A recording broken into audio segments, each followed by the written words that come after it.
So this is your landing page of Azure portal. And if you want to go to this landing page, you can click on this Microsoft Azure and it will take you here. But we'll be working with this burger menu in most of the cases. And here, the first thing that we are going to do is we'll be creating subscriptions. And after subscriptions, we'll be creating resource groups. So click on all services, and here you have all the services or products that are available in Azure. And in one of the places, there would be subscriptions also. So first we'll have to create a subscription, and by default you get a subscription whenever you create an account. A subscription would automatically be created for you, and the name would be Azure subscription 1 or something of that sort. So I already have a subscription if I look at the resources, but I want to create my own subscription. So you can search subscription here, and it comes under management and governance. So this is a subscription. So you can search it from here also. So it will tell you that this is the subscription. So let us go ahead and create one subscription. As I told you, we already have Azure subscription here, and this is created automatically whenever you create the account. But I'll be creating one more subscription, and I'll name it as 3IAM Azure Essentials subscription. This is the billing account, which is nothing but my Azure account. And then you have the billing profile, which is tied to the billing account. And I have already one billing profile because this is a personal account. In case of organization, there can be multiple billing profiles. Now the problem here is that I cannot create any more subscription unless I upgrade my account. So if you click on upgrade now, it will ask you to provide PAN ID and other information to create an account. So I'll not be creating any subscription, but I wanted to show you how do you create a subscription here.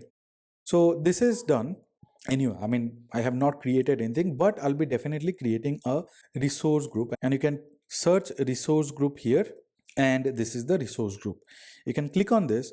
I have this two resource group already created, deep resource group 1, and this is created by Azure automatically, and both of them belong to the subscription Azure subscription 1. I'll be adding a new resource group in the same subscription, and this is going to be the name of the resource group, and the region would be Asia Pacific or Central India. Click on next. Name is not needed, name would be automatically given, and then click on the resource group. And as you can see, the resource group has been created. Now if you have to look into the resource group or all the resources that you have created, you can click here and go to all resources, and here it will tell you what have you created. So right now I have not created any resources as such.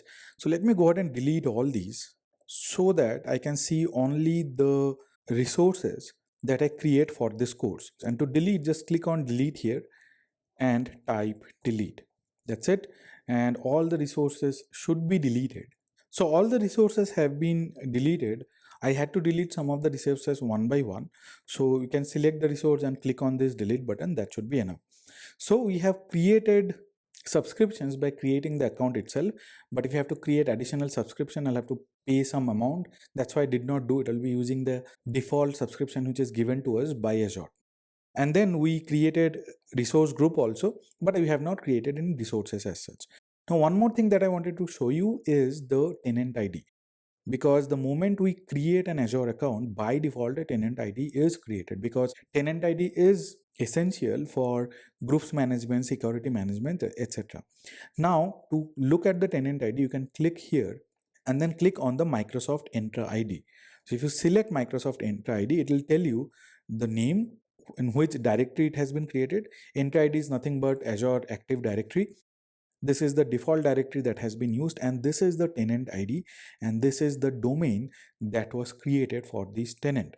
And right now it is free. Currently there is only one user because there's only one account, right? And I can add user here, I can add group here, I can manage enterprise applications or app registration, etc. Then I can manage tenants and other stuff, but will not be using this directory as such. This is mainly used by tenant admin, which would already be there in your organization. So you do not need to know this Entra ID management. But I wanted to show you that even though we have created Azure account, tenant ID has been created automatically. So now we are all set to start with the Azure resources.